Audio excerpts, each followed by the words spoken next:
জুনের ঠিক আগে আগে বলেছিলাম যে আমরা 13ই জুন আমরা খুলতে চাই এবং আমাদের সর্বাত্মক প্রস্তুতিও আমাদের ছিল, কিন্তু আপনারা জানেন এর মধ্যে প্রায় 20টি জেলা ঝুঁকিপূর্ণ হয়ে গেছে, প্রায় 10টি জেলার বিভিন্ন জায়গায় লকডাউন চলছে, এমনকি আমাদের আশপাশের দেশগুলোতেও অনেকগুলো দেশেই এখন লকডাউনের দিনও আরও বাড়ছে এবং যে ভ্যারিয়েন্টগুলো এখন পাওয়া যাচ্ছে ডেল্টা ভ্যারিয়েন্ট সহ আরও অন্যান্য ভ্যারিয়েন্ট, সেগুলোর যে ঝুঁকি অনেক বেশি, সেগুলো নিয়েও বিশেষজ্ঞরা কথা বলছেন। এই পরিস্থিতিতে আমরা বাধ্য হয়েছি শিক্ষা প্রতিষ্ঠানগুলোর ছুটি 30শে জুন পর্যন্ত বৃদ্ধি করতে। এরপরেও আমরা পরিস্থিতি কতটা কোন দিকে যায় তার উপর আমাদেরকে অবশ্যই নজর রেখেই সিদ্ধান্ত নিতে হবে।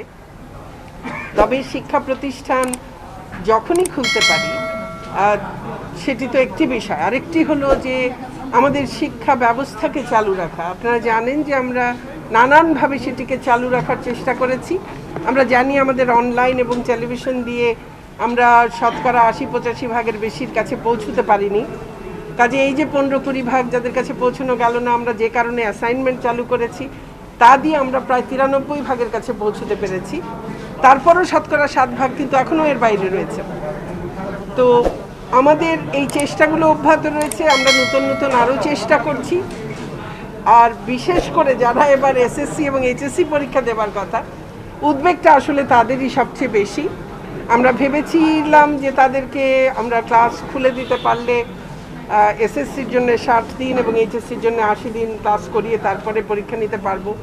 এখন সেটিও যদি না হয়, আমরা তার বিকল্প নিয়েও সব চিন্তা করছি।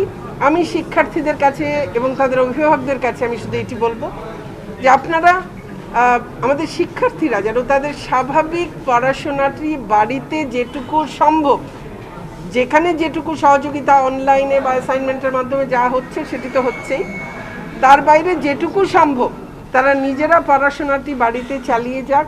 তাদের উদ্বেগের কোনো কারণ নেই, এমন কোনো সিদ্ধান্ত গ্রহণ করা হবে না যাতে তারা ব্যাপকভাবে ক্ষতিগ্রস্ত হয়।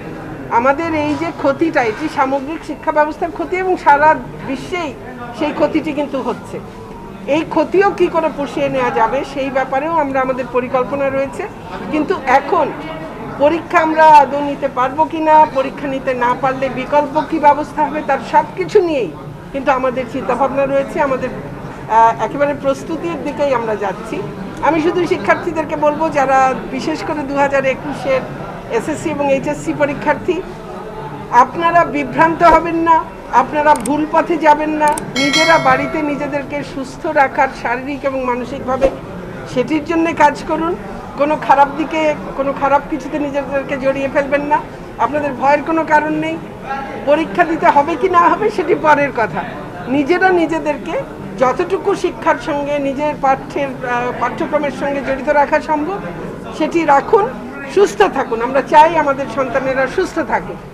পরীক্ষা 1 বছর না দিলে জীবনে এমন কোনো বিরাট ক্ষতিবৃদ্ধি হয়ে যাবে না, কিন্তু আপনাদের সুস্থতা, আপনাদের জীবন, সেটি আমাদের কাছে গুরুত্বপূর্ণ। কিন্তু কাজে আমরা সে ব্যবস্থাটি করব। আর বিশ্ববিদ্যালয়ে ভর্তির ব্যাপারেও এই পরিস্থিতিতে এখন আরও কি করা যায় আমরা সেগুলো নিয়েও ভাবছি। কাজে আপনারা দুশ্চিন্তাগ্রস্ত হবেন না, আমি এটুকুই বলতে চাই।